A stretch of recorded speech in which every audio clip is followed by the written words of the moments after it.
Hey, what's good, y'all? What's good, y'all? I think we're live. I think, I think we're live. Look what I got. I got apples. All right. See if we get James in here. All right, cool. What's good? Hey, what's up, man? What's going on, man? How you doing? I'm well. Let me make sure everything is right. Can you hear me? Yes, sir. Loud and clear. Hey.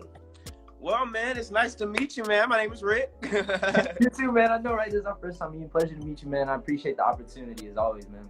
Of course, man. Oh, well, hello, everyone. Everybody watching. Here, I see some of y'all. My name is Rick the Prince. Welcome to Beneath the Surface, Season 2, Episode 4. We are here with the talented, the swagged out James Hooper. How you doing, man? Good, man. Good as always. I mean, you know, the world's in a pretty crazy state right now, but keeping my head up for sure, you know? Yeah. I feel you. I actually wanted to start off with that. I've been asking the artists that's been coming on the show, you know, how they've been getting through this time and how they've been showing their support to what's been going on. And I just want to ask you, like, how have you been doing? How's your family during not only the protests, but this pandemic? I mean, so much has been going on right now. You know what I mean? Yeah. I just want you to talk on that for a second. Absolutely. Well, I think everybody was thinking 2020 was going to look a lot different. But me personally, I've still been at work. I'm not going to throw my job out there, but I do work in the food industry. So I'm one of the people that still been going to work through the pandemic. As far as protesting, I haven't really been out there. But I would say I've been playing my part in supporting as far as trying to bring awareness to it. I mean, I'm one of the people who are at home on my phone, watching the news, just getting boiling mad, red, sitting here, you know. So I've been, to say the least, I've been trying to just really make people aware of what's going on. I've been having conversations as well as debates with friends, family members and stuff like that. I've been talking on the subject. And point blank, I don't know who's on, but everything that happened has been wrong. I think it's been completely wrong. I don't think there's any way to look at it. I mean, if anything, there's ignorance and let's just say ignorance. I feel like I'm going around on the subject, but it's another human being's knee on another human being's, and in any case that wasn't right, you know.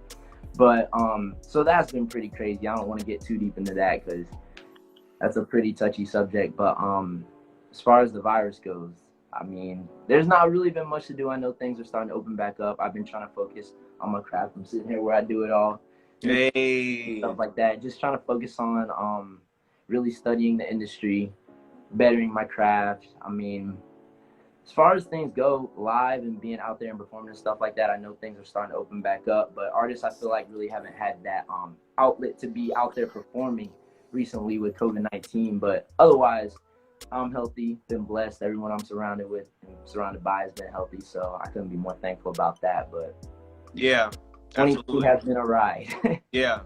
What are your plans like once things start to get back to normal? What are some of your plans? Well, my best friend actually, I think, is in the chat. His name is Josiah.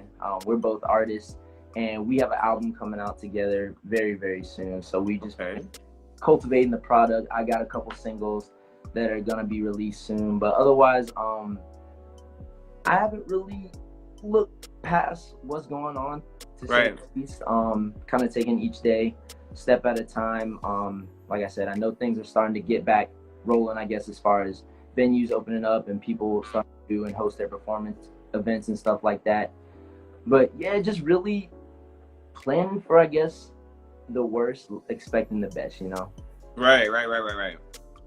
So you went to Kennesaw State, correct? I did, yes, sir. I went to Kennesaw State too, man. Okay, that's what's up. I feel like, I don't know if you were there when I was there. I finished up there in 2018. I was there 2014 to 2018. I got there at 2017 because I had transferred colleges. Okay. So we might have ran into each other not knowing it. But how was your time there? What was your major? Business management. Yeah, I graduated with a business management degree, and I enjoyed it all. I loved it. I love Kennesaw. I'll preach all day and rep it all day. But I was on campus my first and second year, and then I stayed off of campus my last 2 years. And um, my last my last 2 years, I was working about 45 minutes away from Kennesaw and Alpharetta, the area I'm from. Okay. So I wasn't really at campus or on campus or participating that much over there. I was kind of bouncing back and forth from home, doing the music, to work, to the education. So I was all over the place. You was working. Right. Yes, sir. Yeah. So as far as like your music goes, what are some of your advice that you have for like college students that are doing music? Because it's very hard to juggle your passion with having to work. A lot of us have to work while we're in school, right? And going to school, you know.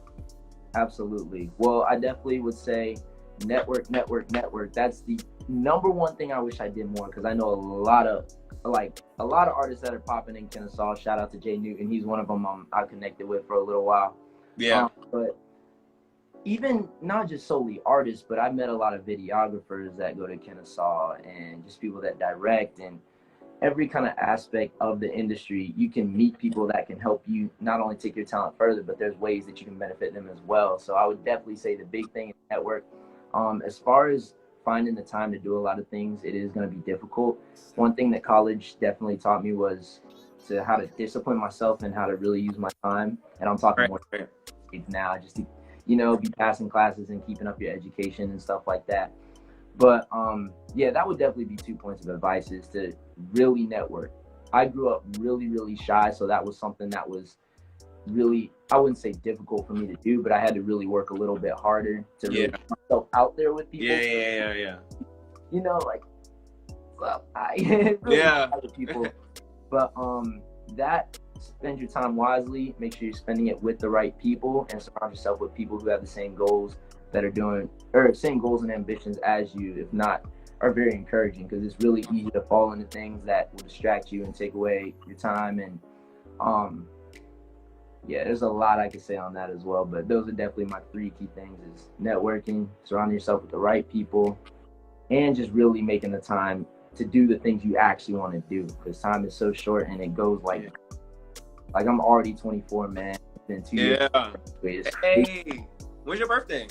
October 23rd. So I'll be October. Okay. Yeah. That's what's up, man. I totally agree with you on that, especially as far as like networking. When I started Beneath the Surface, I was definitely like going to different events in Atlanta, and it's something that you have to work on, especially. Yeah. So I definitely agree with you on that. So before college, what were you doing? I went straight I can't talk, my bad. Straight out of high school into college. Straight out of high school? Yeah, I went right to Kennesaw. I graduated from Northview High School, which is school in Johns Creek. But I was kind of pretty much doing the same thing. I hadn't really been working yet. I was mainly focusing on the music. I just kind of dove into acting. I act just a little bit. I don't really hold that to me as much, just because I don't do it as passionately or pursue it as intensely anymore. But I was picking up the acting and really just cultivating my career, just really focusing on, I wouldn't say practicing, but just any chance I got, sing, do music. Yeah, I got my set up behind me, like I said, just years of sucking, finally got decent. And so years and years of me working. But yeah, it was mainly just that, just basketball. I would play basketball a little bit. That was the music, I would say, before. Well, actually, no, I'm not even gonna say that. I would say skateboarding is the music before the music. I was really into skateboarding. Oh, snap.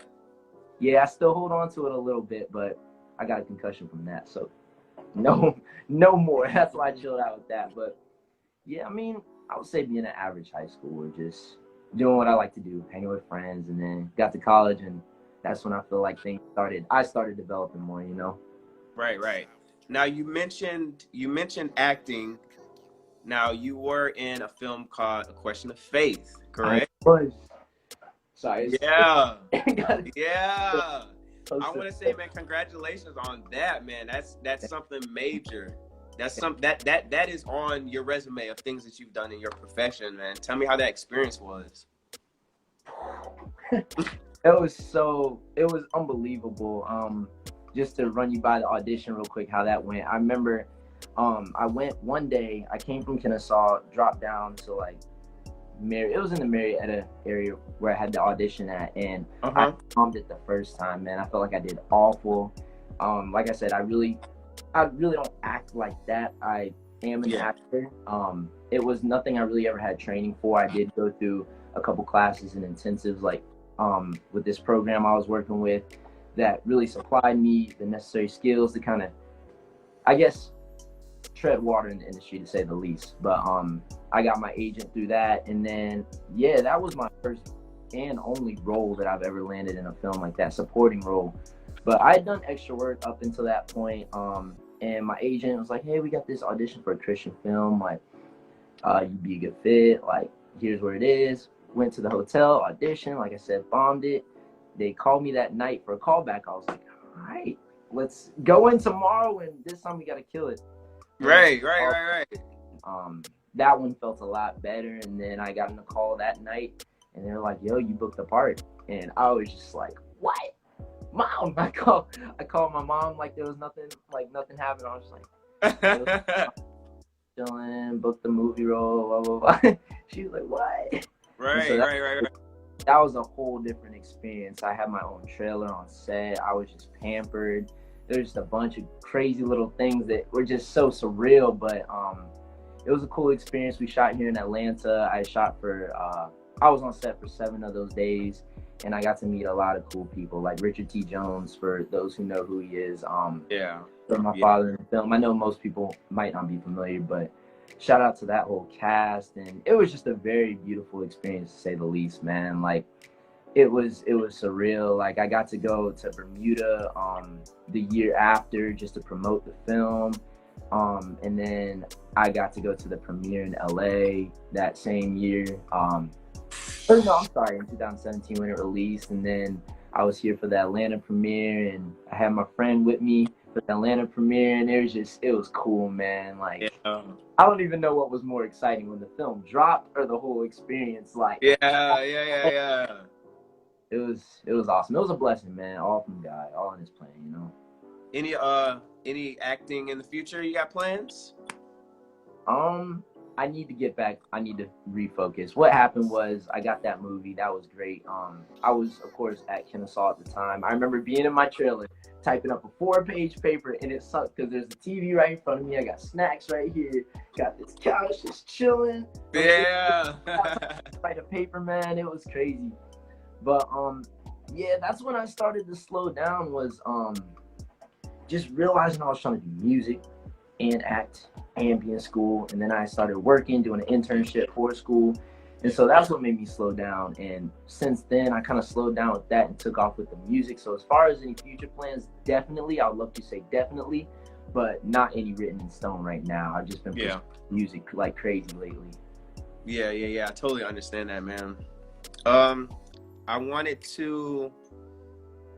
you to take me back to when you first started taking music serious. I feel like artists, either they like always know that this is what they want to do, or it's something as they get, older, they start to realize, hey, this is something that I'm going to take serious.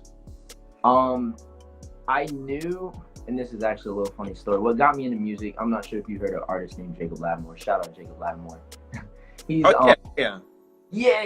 I was like 15 years old, and he was like 14 at the time, I think, and I saw a video of him just dancing and singing, and I was like, yo, that was the moment where I was like, yo, this is something I want to do. So I kind of got into music production a little bit, and then I didn't really like that, so I got into singing, which is something I had done in the choir when I was a kid, but it was never anything like that I did. My family doesn't really do it like that, so I'm kind of one of the first in the family to really be like pursuing it like that. I think I got a couple as well, but I thought I was taking it very seriously, I guess, when I was 17, 18, 19. Then I got to 20, 21, and then I really started investing in it. And I feel like that's the difference when you're really like taking something serious. Like I know a lot of people don't have the means to invest, but that say I started taking it seriously probably let's say 2017. I dropped a single called You, and that was my first budgeted video where I was actually putting out money for a project. Yeah. We shot a cool video to that, and that's actually still on my YouTube channel and everything. But that was when I started really pursuing it, and it was like, all right, I'm gonna start putting out money to get back results. Even though I'm not making money like I want to just yet, there's just some things that I realized I had to start, like, you know, sacrificing and stuff like that to really elevate myself to the next level. Right. Now, in 2018, you released a project called My Paradise. Yes, yeah. Yeah, now this project, one thing I will commend you for is you were able to keep the theme of, like, you know, this island, the island sounds, all that. You were able to keep that consistent throughout that project. And it was an enjoyable listen. I want you to take me back to, yeah, of course, man. I want you to take me back to that time, what you were going through, why the choice of this sound, and, you know, how long it took, who you collaborated with, all that. Absolutely. So My Paradise was, I would say, I wanted to call that my debut album. I really don't call it my debut album anymore because I feel like I was still trying to figure myself out.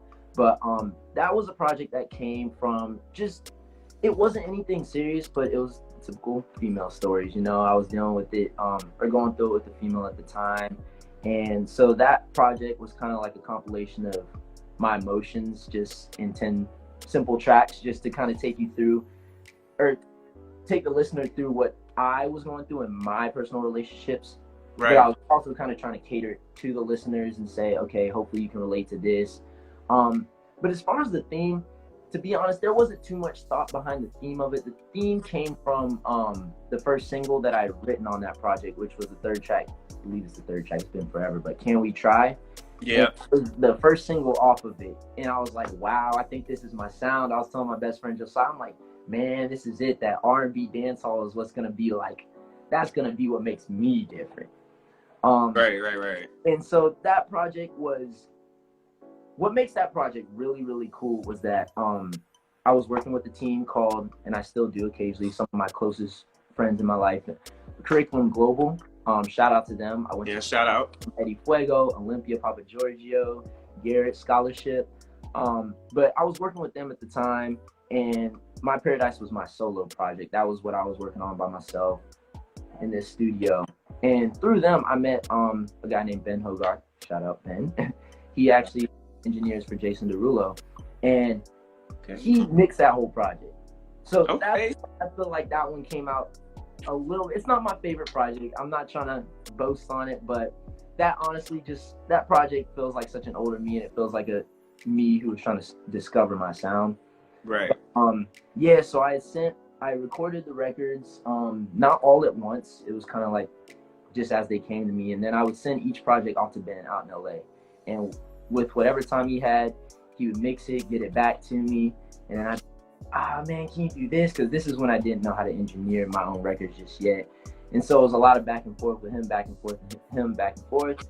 And after maybe a couple months of really putting that project together to be released in the summer, we pulled it together, and thus My Paradise was born. And I dropped it, and it was really cool. It was a really cool time when that project dropped. It was really fun, being that it was my first album, and everyone had been hearing like that consistent dancehall R&B vibe from me. Right. But I will say I feel like I wasn't where I wanted to be, and I guess that's why it's kind of even hard to reflect on that project, because I feel like I look back and I'm just like, man, there's so many things I wish I did different on it and stuff like that. But I am happy with the way it did come out, though. Right. I mean, I feel like, you know, as an artist, you know, you're gonna feel that way, especially from looking back. There's always something that you want to change, something you do different. I mean, I think that's normal. Yeah, absolutely. Now, I want to take you to last year. Last year, you released a project and called Elevate. Now, Elevate. Yeah, man, Elevate. Like, I feel like, were you finding your sound more towards this time? Yes, I would say a lot more than I was before. Elevate was a really cool project. It was inspired, a lot of the records on there were inspired by a huge heartbreak I was going through last year. I call myself the king of heartbreak sometimes, man, but it was a lot of project that was a lot of was emotionally evoked. And it was basically a compilation of things I had been experiencing and going through last year, just as far as my emotions and feelings. And it was basically a way to say, look, this is what I've been through. Right. These are things I'm going to continue to go through. But through it all is growth, elevate. And the project was really simple as that. It was just kind of, it was just mainly a compilation of my feelings that I thought people would be very relatable. I had a couple bangers on there just for fun, like Tony Stark and Kryptonite, or just kind of cool, flashy records that every album has. But a lot of it was just really me being vulnerable. And I feel like a lot of the times as artists, we don't really want to do that. We want to kind of flex what we don't have or some of the things we do have. But I always like to just pour out my emotion. And I really, as I grew in my craft and grew as an artist and really figured out or navigated the topics I wanted to sing about, that became one of them: heartbreak and just relationships and things that everybody I know can experience and relate to, you know? Yeah, for sure. Now, you mentioned Josiah. Now, I actually was checking out Josiah's music. Josiah's dope. Shout out as well. I see him on the feed. Yeah, man. All my homies and my friends. Talk to me about him, and y'all collaborated a lot. Yeah, man. That's one of the dudes. I wouldn't be doing it like I am without him. I actually, like I said, the shyness is such a fundamental part of me, because that, I don't know, I still hold that to me some days, man, and sometimes in certain situations. Right. We both went to this performing arts school called RISPA. I was 17. Josiah's 2 years younger than me. He was 15 at the time. Okay. And I remember him coming up. It was me and my mom there, and it was auditions for company, and I prepared the song and stuff like that, and he came in and he was dressed down in a suit. Man, Josiah's such a funny dude. He's a cool dude. But he came in a suit, just hair slicked back, just, hey, what's going on, man? I was so shocked. I was like, what's up? I always saw him to this day, man. I never thought we were gonna be friends. I'm like, bro, this shit. But we ended up making it into the same vocal company. And for those who are on and don't really know, vocal company, we went to this performing arts school, and that's just like the year-round competition type thing. Like, so we were competing and stuff like that, and all year we've been preparing songs like that to take to nationals and regionals and all that type of thing. So we were in company together, and I remember at the audition, I had butchered it. I tried to sing Fine China by Chris Brown, but this is back when I was still acid singing, and I didn't practice it with the instrumental for some reason. I just went in just thinking I was on key and on melody, and I barely knew the words, and I was just humming it, and he was like, dude, you killed it. You did better than you thought, man. Like, it was cool, man. And so through that company, we just kept kicking it, and we become really, really tight. And then we both left RISPA, and then we started dancing together, which is that weird thing no one knows. We have this YouTube channel, if you can find it, called J2 Official, and we have thousands of views on our videos, and it's just us freestyle dancing. Not that we're the best, but we started freestyling together. And then we kind of slowed down with that, and throughout the years, we just eventually started singing together and doing music together. And he is a crazy engineer. The album that we have coming soon, he engineered all of it, and I'm super excited for y'all to hear that. But yeah, man, we just been like ride or die brothers for so long. We've struggled together, loved together, been through it all together, man. And that's just my homeboy for life. Oh, that's what's up, man. I think cool when you have a working musical relationship with somebody that, you know, that y'all known for so long. You know what I mean? Right. Yes, sir. Now, just last month, you dropped a few records. You dropped Nobody Else and It Be Like That. Yes, sir. Yeah. Now, are these records on the collab project, or is this something that you working on for your own project, or are these just some records? Man, so being completely transparent on that, my goal wasn't to drop a single this year. I wanted to take this year to really focus on collabing and just straight collabs. I mean, anybody. If artists want to hit me up to collab, be like, bet down, let's do it. Working with Josiah, right. Been putting a lot of energy into this album since January, man. And I can't wait for you to hear the records. I can't wait for everybody to hear the records on this project, man. It blows me away sometimes. Just what we came to, doing something that's completely not us. Because what we did was took our image of mainstream and what people are really vibing with, and we just said, man, let's just hop on. I'm not gonna list the track. I was about to list the amount of tracks we got, but let's just hop on number of tracks and just gun it, and let's see what we come up with. It's been a very cool project, and it's been incredible, man. But as far as those 2 singles, those were just some of my emotions were tugging at me a lot. And being quarantined and not really out doing much, I was like, man, come on. Let me just put something together real quick. Right. But yeah, nobody else. Right. About another female I was going through it with, as well as If You Like That. Both of those songs were about the same female, and those were just 2 songs that I just put out. Like I said, I didn't even know if I was gonna drop them like that. I didn't know what I wanted to do with them. As far as some of the records I put out, I don't even think about it that intensely. That's why I'm, I guess, kind of having even trouble answering the question. But yeah, those were just records. I was just feeling it, and I wanted to give my fans, quote unquote, who listen to me, something to listen to. But it was more for me just to emotionally put out there, and just, I don't know, if I could have people enjoy it and relate as well, then I'm glad, you know? Absolutely, man. Absolutely, man. Well, I want to thank you, James. Thank you so much, man, for coming on Beneath the Surface, man. I can't wait to meet you in person, man. After you get off, send me your address, bro. I want to bless you with the Elevate hat for sure, because I really appreciate you having me, man, and taking the time out to shout out a little old artist like me, man. For real. Oh, man. I mean, I definitely believe that, you know, this is just the beginning. You know what I mean? Like, and with you knowing and acknowledging that, you know, there's work to be put in, and definitely taking the extra step, like, it's gonna pay off. It's gonna pay off in the long run, man, for real. Absolutely, man.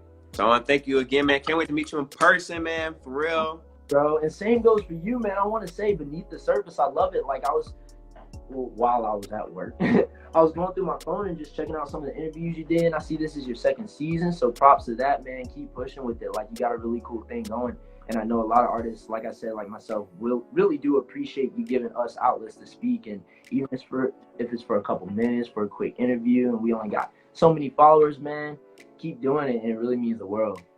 Right, man. I appreciate it, man. Thank you. Absolutely. Thank you so much, man. Everybody, make sure y'all go stream James's music. Follow his stuff. This is Beneath the Surface. And we out. Awesome. All right, Rick, I'll talk to you. All right, man. Thank you so much. All right, y'all. Thank you for staying live. Peace.